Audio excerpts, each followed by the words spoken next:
বামাইছে বৈক্য, বামাইছে বৈক্য।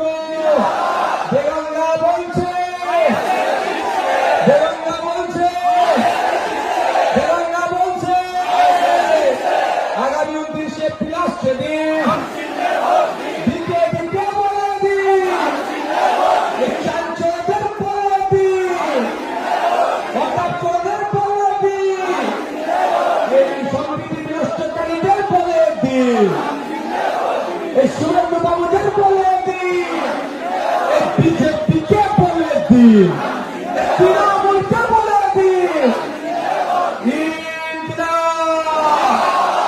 অভিষেক বাবু, আপনি যখন দিল্লি এয়ারপোর্টে নামেন, সিআইএসএফ আপনাকে স্কট করে মেন দরজা অব্দি ছেড়ে দেয়। এটাও সেটাও সিআইএসএফ, এরাও সিআইএসএফ।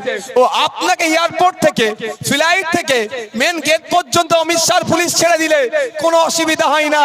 আর নওশাদ সিদ্দিকী মামলা করে সিআইএসএফ নিলে আপনারা তো বুক ফাটে কেন? স্বাভাবিকভাবে অমিত শাহজি হোক আর মোদিজি হোক আর মমতা দিদি হোক, সবার তো মুখটা একটু আমার প্রতি গুমড়ে থাকবে, এটা স্বাভাবিক। তারা আমাকে দিল না, অমিত শাহজিকে চিঠি করলাম দিল না, মমতা ব্যানার্জিকে তিনবার চিঠি করেছি দেয়নি। তারপরে আমি স্পিকার স্যারকে চিঠি করলাম, আমি যার কাস্টেডিয়ান, আমি যার আন্ডারে আছি, যিনি আমার কাস্টেডিয়ান, তাকে বললাম যে ন্যূনতম বিধায়ক হলে যেই সিকিউরিটিটা পাওয়া যায় সেটা অন্তত আমাকে দেয়া হোক। তাও মমতা ব্যানার্জি, এই অভিষেক ব্যানার্জির পিসিমণি, আপনাদের জানিয়ে রাখি, মিষ্টি মিষ্টি কথা বলে সরল ধর্মপ্রাণ মুসলমান দলিত আদিবাসীর কাছ থেকে দীর্ঘদিন এরা ভোট লুট করেছে। নওশাদ মার্কেটে আসার পরে এদের ভোট লুট বন্ধ হয়ে যাচ্ছে, এদের এই জন্য তারা চাপে পড়ে যাচ্ছে। নওশাদের বক্তব্য, ক্যাপটিভ ভোট ব্যাংক হিসাবে থাকবেন না, ক্যাপটিভ ভোট ব্যাংক হিসাবে থাকবেন না। আপনার অধিকারে নিরিখে ভোট চান। আপনি দলিত, আপনি আদিবাসী, আপনি হিন্দু, আপনি মুসলমান, আপনি ওবিসি, আপনি খ্রিস্টান, আপনি ছাত্র, আপনি যুবক, আপনি কৃষক, আপনি শ্রমিক, আপনি সরকারি কর্মচারী, আপনি প্যারা টিচার, আপনার যে সংবিধান প্রদত্ত অধিকার আছে সেইগুলো চান, তার জন্য আওয়াজ তুলুন। বারবার কথা বলেছি, তাই আমার সাথে যুক্তি তর্কে পেরে উঠতে পারছে না বলে আমার সম্পর্কে মিথ্যাচার করছে। কিন্তু মিথ্যাচারেরটা, ঝপের চপটা আমার দেগঙ্গার ভাইরা মায়েরা খাবে কি মনে হয়? এই অভিষেক বাবু, ঢপের চপ আমরা খাবো? তারপর আমি জবাব দিয়ে যাচ্ছি। আমি 3 বার মমতা ব্যানার্জিকে চিঠি করেছি, একবার স্পিকার স্যার আর একবার স্বরাষ্ট্র সেন্ট্রাল হোম মিনিস্ট্রিকে করেছি। কেউ আমার ডাকে সাড়া দেয়নি। কিন্তু আমি তো চুপ থাকার ছেলে নয়, সোজা আগুলে না ঘি উঠলে কি করতে হয় আগুল। আমি সেই ছেলে, পেনের খোঁচা দিতে একটু বেশি পছন্দ করি। আস্তে আস্তে তো আমাকে দুটো বোন দুটো পেনও গিফট করেছে, দেখো সব ছেড়ে এসেছি, পেন আমি ছাড়িনি, আমি পকেটে ভরে নিয়েছি। বুঝতে পেরেছ? আমি এই ছেলে তো 5 টাকার পেনের খোঁচা খুব ভালো লাগে আমাকে দিতে। আমি 5 টাকার পেনের খোঁচায় আইনি লড়াইয়ে গেলাম, কলকাতা হাইকোর্টে গেলাম। আমি যত কটা চিঠি যেখানে যেখানে করেছি সেখানে সেখানে দিয়ে দিলাম। দিয়ে দেওয়ার পরে কলকাতা হাইকোর্ট সিআইএসএফ কে নির্দেশ দিল, ইমিডিয়েট একটা টাইম বাউন্ড করে দিল। এর মধ্যে নওশাদ সিদ্দিকীর কি থ্রেড আছে, থ্রেডের বিশেষে একে নিরাপত্তা রক্ষী দেওয়া হোক। এবার বলুন, আমি অপরাধ করেছি না আমি নাই পথে আমার অধিকার আমি বুঝে নিয়েছি? এই বলুন, আমি লড়াই করে আমি আমার অধিকার বুঝে নেব না? তো এই অধিকার বুঝে নিয়েতে অনেকের অসুবিধা হচ্ছে। কি বলছে যে রাজ্য অমিত শাহর পুলিশ ছেড়ে দিক, আমরা দিয়ে দেবো। আমি তাহলে একটু জানতে চাই অভিষেক বাবুকে, যে অভিষেক বাবু, আপনি যখন দিল্লি এয়ারপোর্টে নামেন, সিআইএসএফ আপনাকে স্কট করে মেন দরজা অব্দি ছেড়ে দেয়। এটাও সেটাও সিআইএসএফ, এরাও সিআইএসএফ। ও আপনাকে এয়ারপোর্ট থেকে, ফ্লাইট থেকে মেন গেট পর্যন্ত অমিত শাহ পুলিশ ছেড়ে দিলে কোনো অসুবিধা হয় না। আর নওশাদ সিদ্দিকী মামলা করে সিআইএসএফ নিলে আপনারা তো বুক ফাটে কেন? জানবো না আমরা? অ্যাকচুয়াল অভিষেক বাবুর বুক ফাটেনি। এখানে যিনি আছেন তা তিনার হয়ে একটু ওকালতি উনি করেছেন। এই জন্যই যে দেখছে দেগঙ্গা বেরিয়ে গিয়েছে হাত থেকে, যদি একটু মানুষকে ভুল বুঝিয়ে কিছু ভোট ফিরিয়ে আনতে পারি, অতটি সহজ নয়। এটা 2021 নয়, এটা 2026। 2021-এ অনেক কটা ইকুয়েশন ছিল, তখন সিংহ চিহ্ন দাঁড় করিয়ে দিয়ে কনফিউজ ক্রিয়েট করে দিয়েছিল। ওই জন্য আমরা এই শিক্ষাতে লস করেছিলাম, অস্বীকার করার জায়গা নাই। অনেক কটা ইকুয়েশনের মধ্যে একটা ইকুয়েশন ছিল, আর একটা কি ছিল, বিজেপি চলে আসবে, বিজেপি চলে আসবে, এই গল্প শুনিয়েছিল। এই নির্বাচনে আর বাইনারি তৈরি করতে পারছে না। আর এবারে একটা বড় বৈশিষ্ট্য আছে, একজন বর্ষিয়ান নেতাকে আমরা প্রার্থী করেছি। গতবারেরটাও ভালো ছিল, কিন্তু এটা বর্ষিয়ান একজন পরিপক্ক রাজনীতিবিদ। কোথায় কোথায় কোন সুইচে কি কাজ করতে হবে, কোন কাঁটা কিভাবে তুলতে হবে, কোন নেট কোন কাঁচিতে কাটতে হবে, কোন জায়গায় লিকোপ্লাস দিতে হবে, সব ভালো করে জেনে বসে আছে। সুতরাং আর ঘোগ নাই। সেই জন্য আপনাদেরকে একটু ভুল বুঝাতে চাইছে। আমি আপনাদের বলি, আপনাদের জেনে রাখা দরকার। আমার জানার মধ্যে যদি ভুল হয়, আশা করছি অভিষেক বাবু পরের বক্তব্যে আমার ভুলটা শুধরে দেবে। এডুকেশন হ্যাজ নো এন্ড, শিক্ষার কোনো শেষ নাই। আমার জানার গাড়িতে ভুল থাকতে পারে, যদি থাকে অভিষেক বাবু পরের বক্তব্যে কি করবে, আমার ভুলটা শুধরে দেবে। কি, দিল্লি এয়ারপোর্ট থেকে বার হলেন, পার্লামেন্ট গেলেন, আপনার বাসভবনে গেলেন, আপনার নিরাপত্তাটা কে দেয়?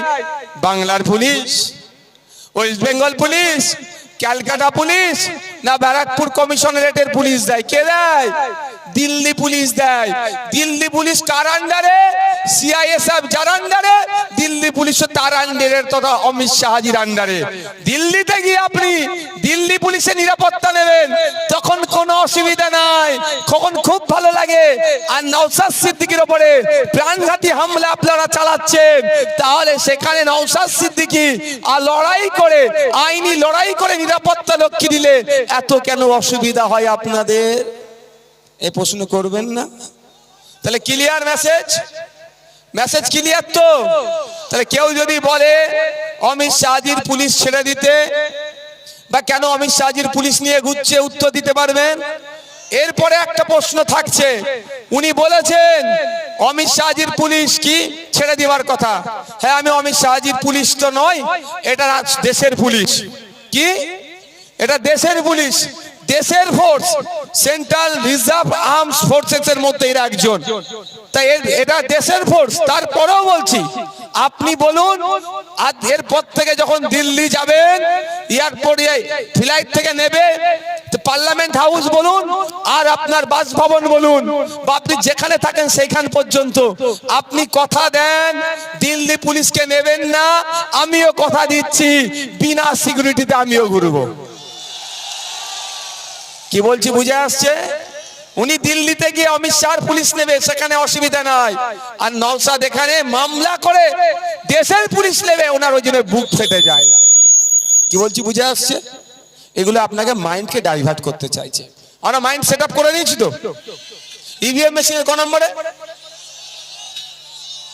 আবার দেখান তো আপনারা, দুটো হাত তুলে 7 নম্বর কেমন করে? 7 নম্বর তোমার ইভিএম মেশিনের মাইন্ড সেট আপ হয়ে গেছে। এতটাও বলে যাচ্ছি, গুন্ডা মাস্তান লাগিয়ে ভাবছে ভোট লুট করবে না, ও দিন গুজার গিয়া, ও দিন গুজার গিয়া। একটা ভোট চুরি হবে না। আর যে ভোট চুরি করতে আসবে, গণতান্ত্রিক প্রক্রিয়ায় তার চুরিটা বন্ধ আমরা করব।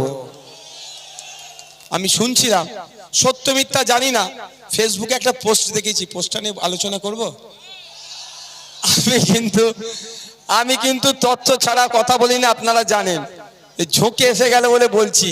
আপনারা যদি বলতে পারেন বলবো, এটা আমার দোষ নয়, দোষ হলে আপনাদের হবে।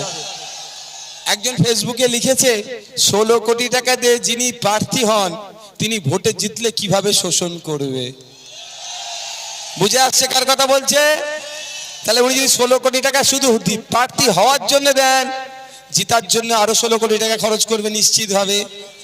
32 কোটি টাকা যদি খরচ করে, 10 টাইমস যদি লাভ করে, 320 কোটি টাকা তুলবে। ব্যবসায়ী, ব্যবসায়ী তো নাকি ভাই?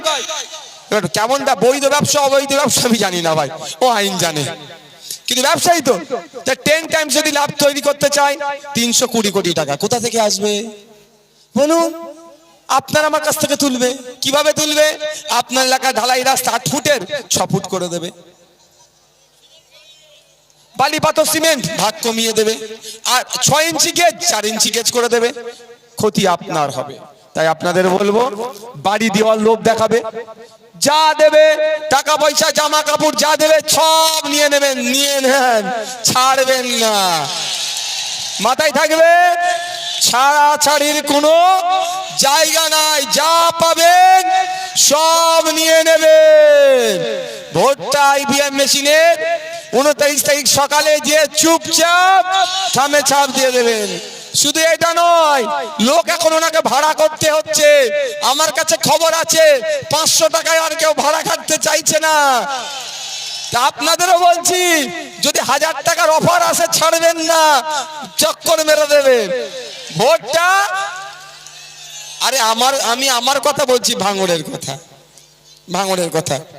ও আমার ছেলেদের শুভাকাঙ্ক্ষী নিয়ে গেছে, অমুক সাহেবের বক্তব্য চলছে, আস্তে আস্তে বাবু বসো, অমুক সাহেবের বক্তব্য চলছে, ও মোবাইলের ডিসপ্লে খুলে অন্যকে ভিডিও দেখাচ্ছে, তার ডিপিতে আমার ছবি লাগানো আছে। ওই বলেছি ছাড়বে না।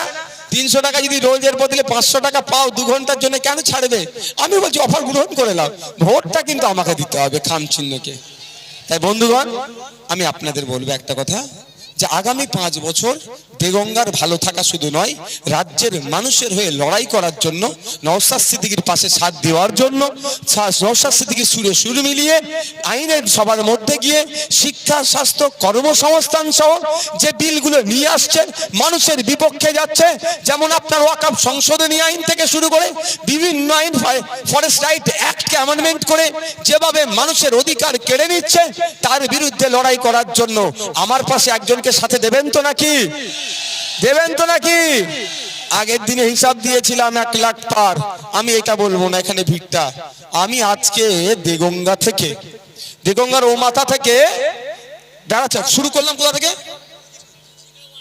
যেখান থেকে আমি শুরু করেছি, জায়গাটার নাম বলার একবার, ওখান থেকে আমি এই পর্যন্ত আসার আগে অন্তত রাস্তায় কম করে বলছি 10 থেকে 15,000 মা বোন বাপ ভাই দাঁড়িয়েছিল বিভিন্ন জায়গায় আমাকে স্বাগত জানানোর জন্য। কার খেয়ে দিয়ে ভাই কাজ আছে, সন্ধ্যেবেলা কাজ ছেড়ে দিয়ে রাস্তায় দাঁড়িয়ে থাকবে, ভাইজান আসছে তাকে একটু ফুল দেবো, নিশ্চিতভাবে সে ভোটটা দেবে বলেই তো দাঁড়িয়ে আছে। ওই দিনকে 1 লাখ বলেছিলাম ভোট পাচ্ছি, এই 15,000, 1,15,000 এমনি হয়ে গেল। আর এটা অ্যাড করে নেন, 1.5 লাখ পারতো, 1.5 লাখ পারতো। তা গল্প শেষ তো, গল্প শেষ করে দিয়েছে, খেল খতম করে দিয়েছে আমাদের মফিজুল সাহেব। এবার আপনাদের শুধু কাজ হবে 29 তারিখ সকাল সকাল গিয়ে ইভিএম মেশিনের 7 নম্বর বোতামটা টিপবেন, আপনাদের কাজ হবে। তারপরে ওই বলে নাকি গণনা কেন্দ্রে বুঝে নেব, সে গণনা কেন্দ্রে কিভাবে কি করতে হয় সেটা আমরা 2021 নয় 2026 আবারও বলছি, আমরা বুঝে নেব। আগামী দিনে এটাও বলে রাখছি, 4 তারিখে মিলিয়ে নেবেন, পশ্চিম বাংলায় আইএসএফ বামপন্থীরা সরকার তৈরি করছে। যা মেজাজ মানুষের। আমি মালদায় গিয়েছিলাম, মোতাবাড়ি সুজাপুর শুধু নয়, ইংলিশ বাজারে একটা প্রোগ্রামে, একটা ওয়ার্ডের প্রোগ্রামে পৌরসভার, ওখানে গিয়ে বলছে প্রোগ্রামে আমি লোক সমাগম দেখলাম। একজন বলছে আমি 30-35 বছর রাজনীতি করছি, এত লোক কোনোদিন দেখিনি। মায়েরা আর 5 মিনিট বক্তব্য দেবো, কারো অসুবিধা আছে? মায়েরা তাহলে রাজি আছেন তো নাকি? লক্ষ্মীর ভান্ডার দিয়ে আটকাতে পারবে না। চাই মায়ের ছেলের চাকরি, লক্ষ্মীর ভান্ডার নয়, চাই মায়ের মেয়ের চাকরি এবং স্বচ্ছতার সাথে চাকরি। চাকরির জন্য 15 লাখ ঘুষ লাখ চলবে না, তাই তো নাকি মা? তাই নতুন সূর্য উদয় হবে, যেখানে বাম আইএসএফ সরকারে থাকবে, চাকরি কোনো বিক্রি হবে না। ওই 330 টাকা বা 550 টাকায় ফর্ম ফিল আপ করেই চাকরি হবে।